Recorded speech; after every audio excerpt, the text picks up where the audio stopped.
तर अनएक्सपेक्टेडली बऱ्याच मुलांचे डीएम्स येत होते, सी साहेब तुमच्या क्लिअर स्किनचं काय आहे, म्हणजे तुम्ही काय करता क्लिअर स्किन ठेवण्यासाठी. त्याचं मागचं रिझन मला वाटतं, आम्ही दररोज आहे ना सकाळी हा ग्रीन ज्यूस पितो. तर ग्रीन ज्यूस आम्ही कसा बनवतो, एकदम सिम्पल. आवळा, कोथिंबीर, पुदिना, पालक, कढीपत्ता, ज्या पण हिरव्या भाज्या पालेभाज्या आहेत सीझनल त्याचा ज्यूस बनवतो आणि आम्ही घेतो, त्याच्यात पाणी टाकतो आणि वरून चवीसाठी लिंबू पण पिळतो, त्याच्यामध्ये आंबटपणा येण्यासाठी. हे ग्रीन ज्यूसचे फायदे मला विचाराल तर काय आहेत, ह्याच्यामध्ये क्लोरोफिल असतं जे आपल्या प्लांट्स मधून येतं. क्लोरोफिलचे फायदे तुम्ही गुगल कराल तर भरपूर मिळतील, थोडे फार जे मला माहिती आहेत ते मी सांगतो. क्लोरोफिलमुळे तुमचं हिमोग्लोबिन लेवल्स मेंटेन करायला मदत होते, तुमच्या स्किनसाठी चांगलं असतं, अँटी एजिंग पण होतात. काही काही लोक बोलतात, मला माहित नाही खरं आहे की नाही ते. बॉडी तुमची डिटॉक्स होते. सुरुवातीला जर तुम्ही ग्रीन ज्यूस प्यायला चालू कराल तर 1-2 दिवस तुम्हाला ते पचणार नाही, तुम्हाला लूज मोशन्स होतील, पण हळूहळू तुमची बॉडी ऍक्सेप्ट करते. अद्रक पण टाकतो आम्ही थोडंसं नावाला, असं नेसेसरी नाहीये की हे सगळ्या गोष्टी असल्याच पाहिजेत. हिरवं काहीही घ्या,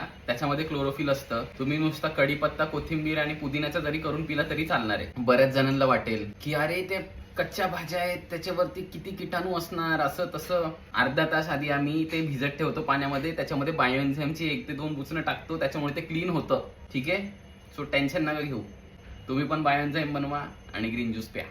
आणि महत्वाचं म्हणजे मी कोणत्याच ब्रँडचं काही स्किन केअर वापरत नाही, कोणत्याच ब्रँडचं मी काही लोशन लावत नाही, फेस वॉश वापरत नाही आणि काहीच स्किन केअर करत नाही मी. हे स्किन केअर आपलं.